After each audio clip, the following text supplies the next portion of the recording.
In this episode, we use a 3000 psi pressure washer to clean Project Dirty Jeep under the hood, on the outside, and on the inside. This was a bad idea. You probably shouldn't try this at home.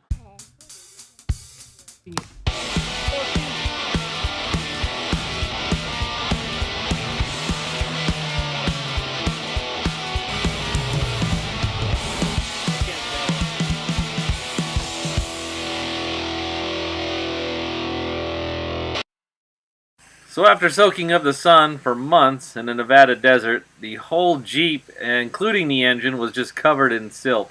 And the thing with silt is that you can't just hose it off, you can't just wash it off. You actually have to scrub it to get the silt off. So first step is to wet everything down, try to blow off as much as you can, and the next step is to get some soapy water and wash the engine just like you would the outside, just to try and get as much as you can off. But there's silt in all the nooks and crannies. There's just silt in everything, and it just sticks. It is really hard to get out.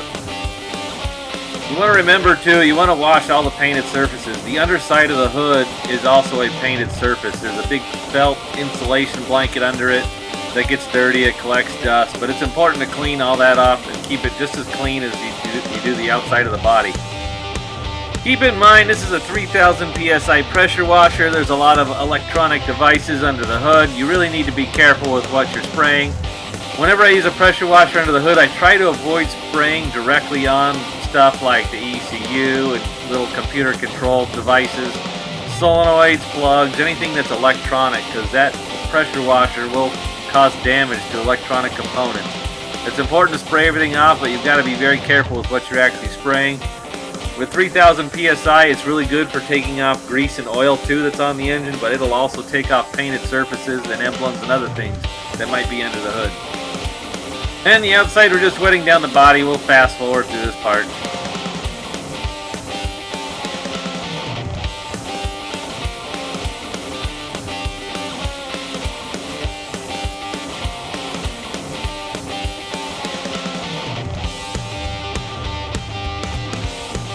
Now you gotta be real careful when you're using a pressure washer inside a vehicle. This thing will blow holes in carpets, it'll blow holes in the plastic paneling, the upholstery, door panels, speakers, I mean, you name it.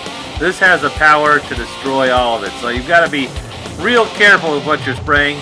But there was hay in the back of this still, there was all kinds of dirt, there was grease from hauling things, it was just nasty inside. It needed a lot of cleaning, a lot of scrubbing. And the pressure washer at the time just seemed like the quickest, fastest, easiest way to do it. So don't try this at home with your personal vehicle. And again, just like under the hood, there is Nevada silt on everything. It's in the speaker grills, it's in the door panels, it's in every pocket, cubby, nook, net, roof panel, door panel. I mean, it is just on everything. And just like under the hood, you can't just blow it off with the pressure washer. You really got to scrub it to get this stuff off. And the best part is it gets wet and it all collects on the floor and just turns into a big mud puddle on the floor. So that all had to be vacuumed out as well.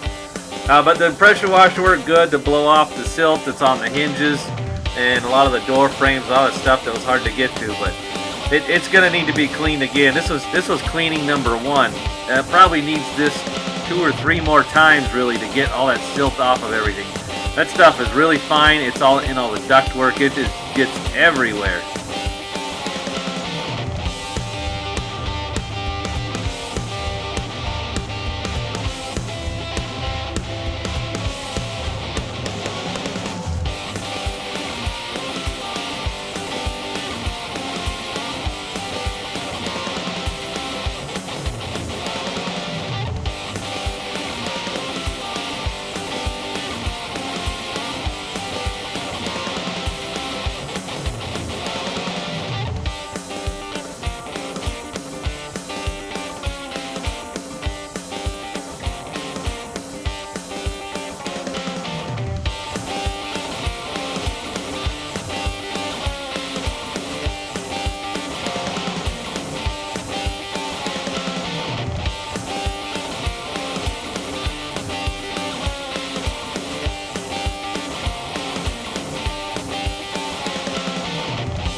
I probably wouldn't do this with a normal vehicle, but this is a Jeep, so I'm sure it can handle it.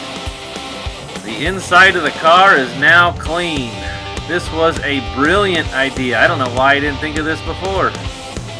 There were some issues though. The pressure washer's got so much pressure it blows all the dirt off the floor right onto the dashboard, onto the seats, and everywhere else around the interior. That's just part of the side effect of having too much fun.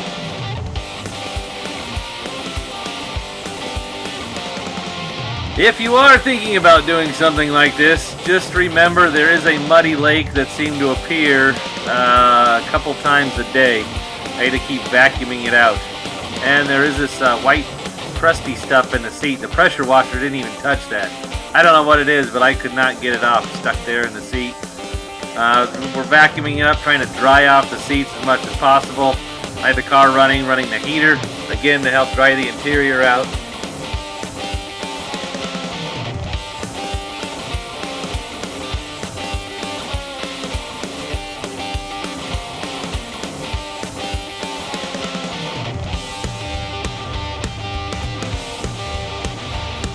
I was pretty surprised. There was some grease rings right here. You can see the outline a little bit on there still, but it was some pretty dark, greasy stuff that was on there from hauling some parts around at work. But the pressure washer blew a lot of that stuff off, and it did a good job cleaning it. And amazingly, I was a little bit afraid that it would blow a hole in the interior, and it didn't blow a hole in the carpet or the upholstery, so that was good. So for scrubbing interior panels, I like using these brushes with really tall bristles on it. I get them a little bit wet, scrub it out. It really works good to clean in the door panels, especially in the textured areas of the plastic. It gets, again with the silt, it really gets in there and cleans it out. Door pockets, cleans around the switches. It does a pretty good job with the big, deep bristles on it. Having a smaller brush too with bristles works good to get in some of the door pockets and some of the smaller areas that are harder to get with a big bristle brush.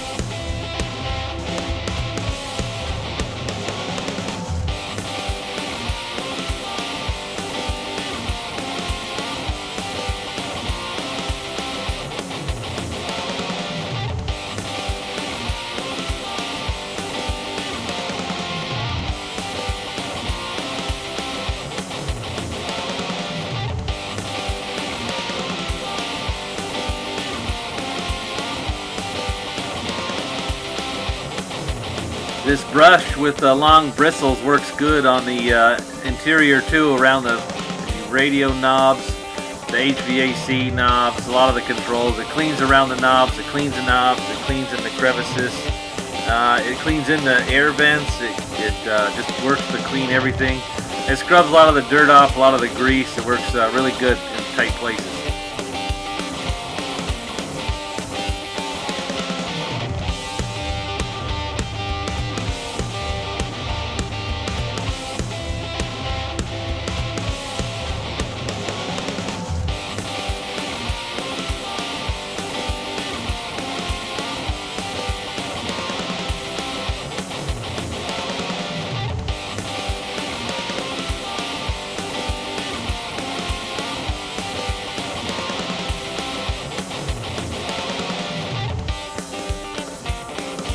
I know it may not seem like it, but that was a good probably 3-4 hours of cleaning. Of course, an hour of that was spent trying to get all the sap off the bodywork, because that stuff just does not want to come off.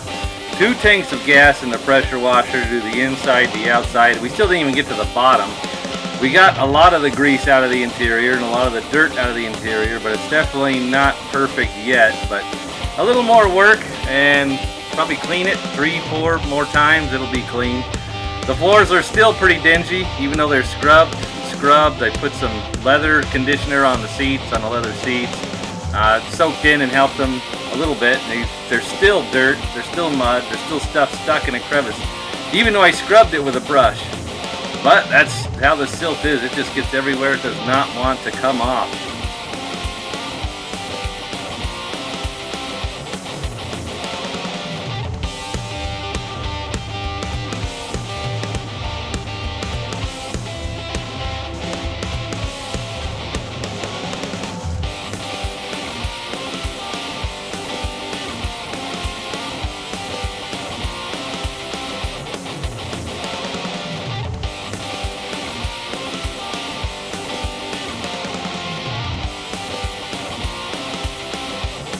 Even though I wiped everything down with a towel, all the plastics, the carpets, we used the shop vac to suck out as much of the water out of the carpets as we could. Ran the heater forever. It was still about 4 or 5 days of running the heater before the truck actually got dry inside. It was still kind of wet for days later, but once it dried though, the carpets, the interior, everything looked a lot nicer. The steering wheel still has some gook on it. Like I said, it's not perfect. It's going to need to be cleaned a few more times before it actually looks really nice, but a huge improvement over where it was.